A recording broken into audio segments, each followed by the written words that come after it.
자, 종목 살펴보도록 하겠습니다. 이번 시간 두 종목 체크할 거고요.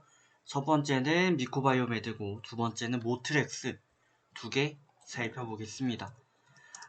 일단 두 종목 모두 장난 아닙니다.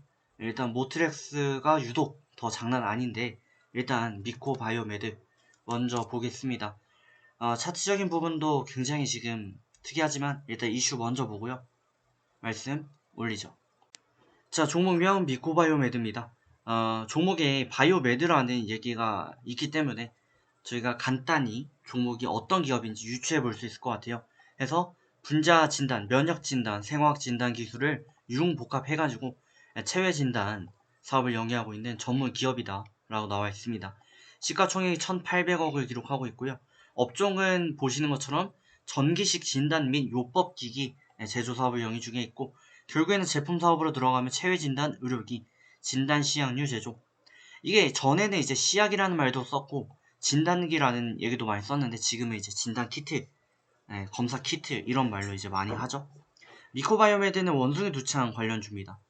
원숭이 두창이 좀 이상하다라고 하는 거예요. 왜냐면 기존에 없던 질병이냐? 그건 아니에요. 원래 있던 거고, 백신이 없냐? 있어요. 치료제가 없냐? 있습니다. 근데 왜 문제가 되냐?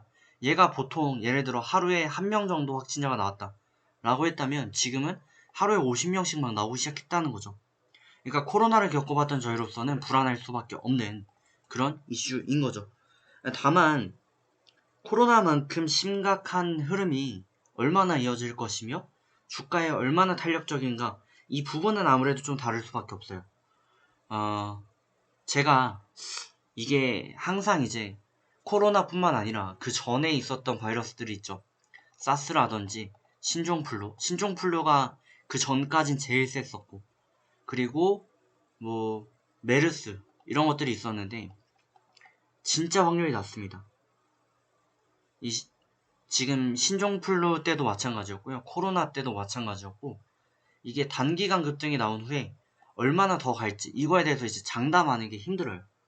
그걸 장담할 수 있는 그 확률이 굉장히 좀 낮은 건 사실이기 때문에 신중히 대응할 필요가 있고, 다만 이게 대박이 난다면 어마어마하게 갈 수도 있겠지만 그러지 않는다면 저희가 라인을 잡고 대응할 필요도 있겠다 라는 말씀을 드리고, 얼마 전에 비슷한 종목을 제가 이제 대응을 드린 바가 있었고, 원숭이 두창 관련주 해가지고 60분봉 22평을 다른 종목에서도 드린 바가 있었습니다.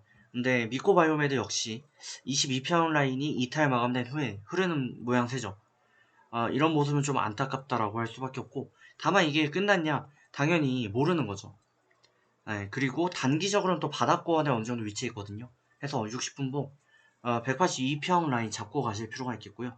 이탈 마감이 나온다면 매도지만 그러지 않으면 일단 뭐 좀 더 추매 매수해서 더 보실 필요가 있습니다. 다만 이게 깨져버리면 답이 없습니다. 깨지지 않는다면 매수 찬스. 보시는 것처럼 종가 기준 지지하려는 포인트가 강하게 형성되고 있고, 바로 이렇게 10% 급등이 나오기도 했죠. 참고하시면 좋겠다라는 의견 드리도록 하겠습니다. 자, 이어서 굉장히 사연이 많은 종목인데 모트렉스 살펴볼 겁니다. 일단 이슈 먼저 봅니다. 자, 종목명 모트렉스입니다. 시가총액 1,400억대인데 시총이 항상 말씀드리지만 1,000억 이하일 때는 어마어마한 변동성을 자랑할 수가 있습니다. 위든 아래든. 근데 보통 최근에 시총이 1,000억 이하다라고 하는 건 대부분 싼 종목들일 경우가 많죠. 우상향 할 때 굉장히 크게 오를 수 있는 그런 이슈가 있죠. 자, 모트렉스 같은 경우는 최근에도 한번 말씀드린 바 있는 것 같은데, 일단 기업 내용을 보시면 전장 부품, 뭐 자율주행, 이런 친환경 모빌리티 등의 내용이 있는데 아무래도 자율주행에 저희가 주목을 좀 해야 될 것 같아요. 일단 모트렉스의 업종, 그 외에 자동차용 신품 부품 제조업 이렇게 되어 있습니다. 제품 사업은 말씀드린 대로 뭐 컴퓨터 주변 장치 도매, 무역 또 사업을 영위 중에 있는데, 약간 소량으로 부동산 사업도 좀 영위하고 있습니다. 컴퓨터 시스템 자문 구축, 소프트웨어 개발 사업 영위 중이죠. 현재 이슈가 되는 건 자율주행 관련 내용이에요. 며칠 전에 말씀드렸는데 강남에서 자율주행이 이어졌습니다. 자율주행 관련 테스팅이 이어졌고, 그 소식이 저는 아침에 이제 들렸는데, 그리고 나서 이제 오세훈 시장과 원희룡 장관이 사진을 찰칵했다라는 내용이 들고 주가 급등했습니다.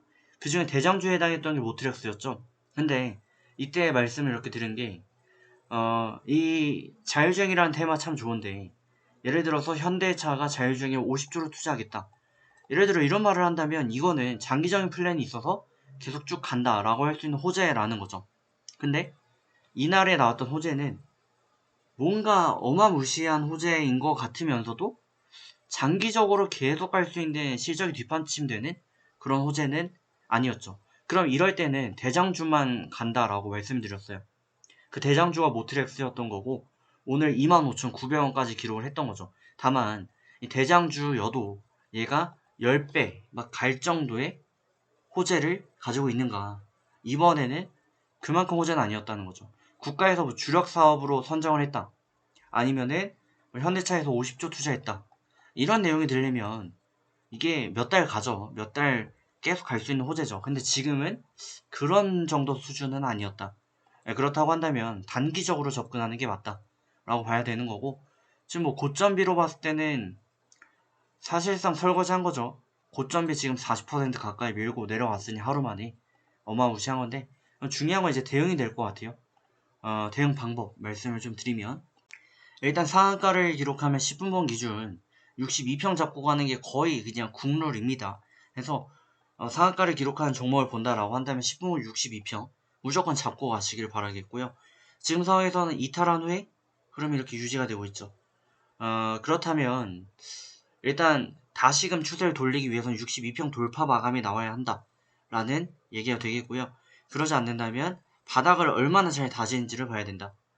해서 60분봉 22평도 끊겼기 때문에 하단을 잡는 건 의미가 없을 것 같고, 일단 뭐 장기로 가져가시던가 아니면 비중을 좀 축소하시는 게 맞고요. 그렇지 않는다면 10분봉 62평 돌파 마감 시 재매수 들어가시는 전략을 추천드리는 게 맞는 것 같네요. 자, 그렇게 취해보시고요. 고점에 물렸다라고 하시는 분들은 생각을 잘 하셔야 됩니다. 장기로 가져갈 것인지 지금이라도 정리를 좀 하실 것인지 생각하셔야 되고요. 비중이 좀 줄어들었다라고 하시는 분들은 62평 돌파 마감 나올 때 재매수 해서 다시 또 잡고 가시면 됩니다. 참 어느 입장이든 대응이 좀 어려우실 것 같아요. 좋은 결과 만들어 가시고요. 저는 다음 시간에 또 뵙도록 하겠습니다.